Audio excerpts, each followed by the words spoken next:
Los últimos 3 millones de años son definitivos para la evolución del paso de los primates o grandes monos como el orangután, el chimpancé, el gorila, a los homínidos y por lo tanto al Homo sapiens.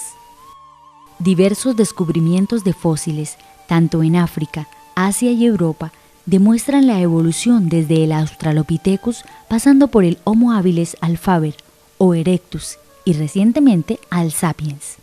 Uno de los primeros hombres europeos fue el neandertal, quien desapareció sin que todavía se haya establecido sus causas. Algunas de las características: vegetariano y de gran estatura, pero parece que no resistió al frío de los grandes glaciales y al medio. En los últimos 50.000 años aparece el hombre de Cromañón, u hombre europeo moderno, del cual descendemos todos los humanos actuales.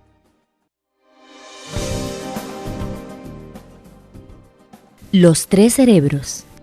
El cerebro humano está formado por varias zonas que evolucionaron en distintas épocas. La zona más primitiva y a la vez la más oculta del cerebro pertenece a los reptiles.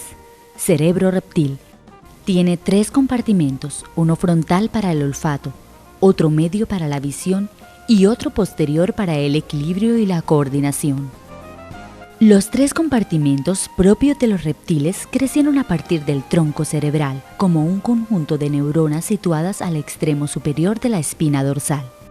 Esta disposición fue heredada del sencillo cerebro de los peces, y su función es instintiva, de supervivencia, pelea o huye.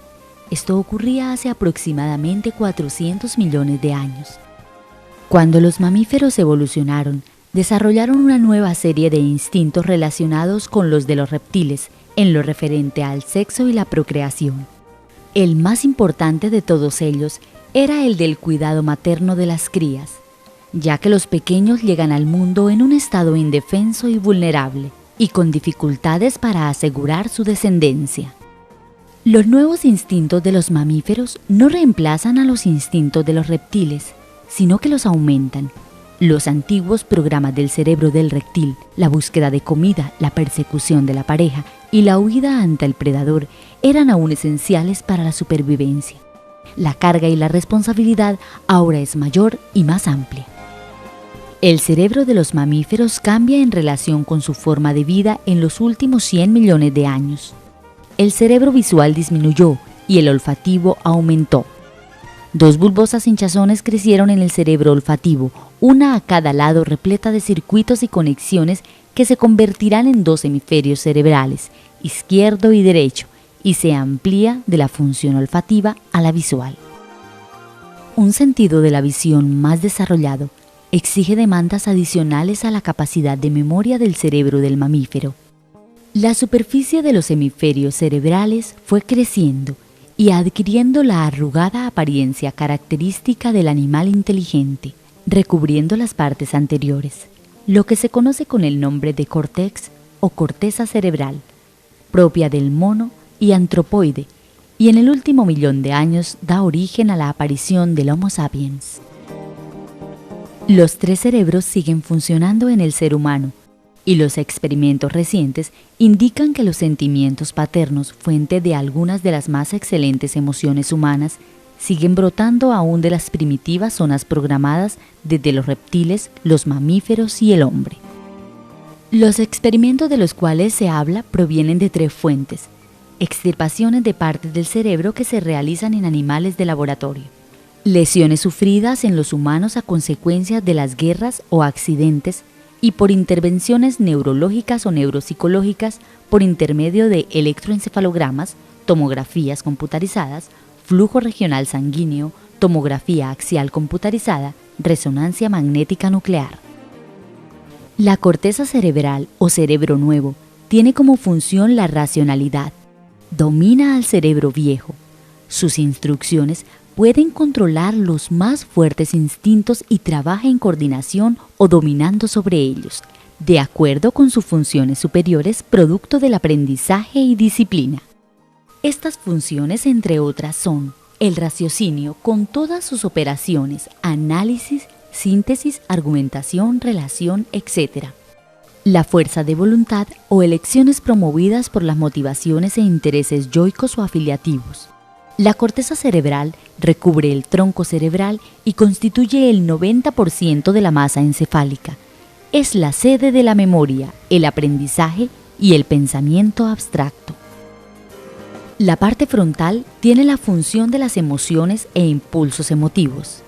El hemisferio izquierdo se encarga de la lógica y sus operaciones, lo mismo que del lenguaje y la matemática. El hemisferio derecho maneja la voluntad y dirige los movimientos, lo ilógico, la creatividad que funciona por la fluidez y la elasticidad. La parte occipital del cerebro se encarga de la visión. Una parte del viejo cerebro es el tálamo, que actúa como centro de recepción de los mensajes provenientes de todos los sentidos, menos del olfato, enviando señales a los centros superiores en la corteza cerebral.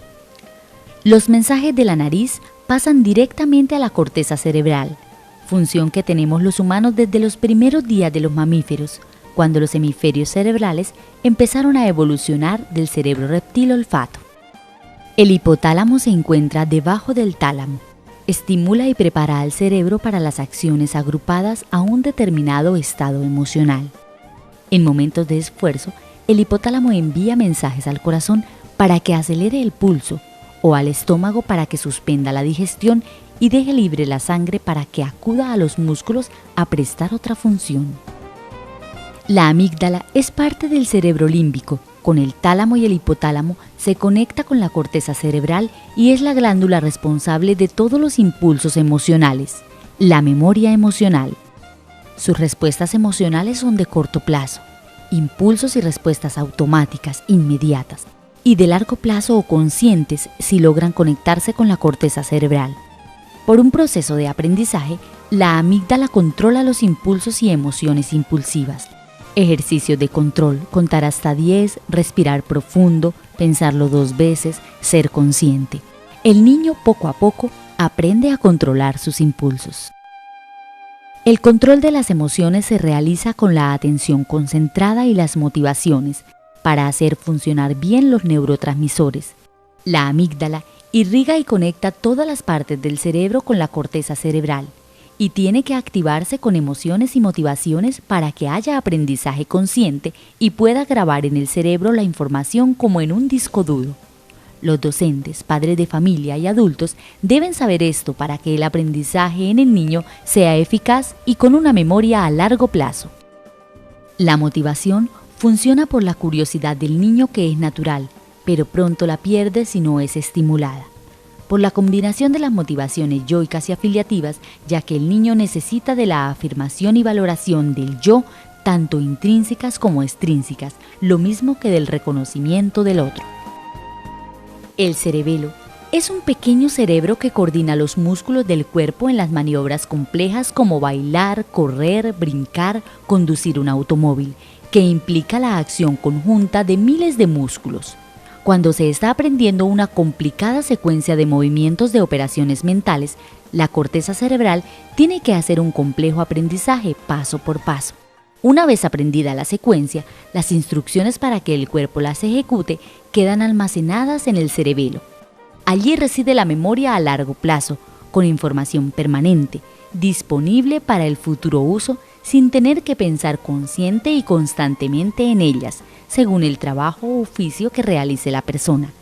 De todas las partes del cerebro, el cerebelo es la más cercana a un ordenador o computador. Los seres humanos, especialmente los niños, sufren disfunciones, úlceras o cánceres en su cerebro a causa de la mala formación, mala educación, enseñanza y aprendizaje que adquieren en sus primeros años, debido a que ellos aprenden de los adultos y estos no saben qué enseñar y cómo hacerlo. Estas disfunciones duran toda la vida y muchas veces no se pueden manejar y tratar, formando personas traumáticas con disfunciones, falta de personalidad, conflictivas.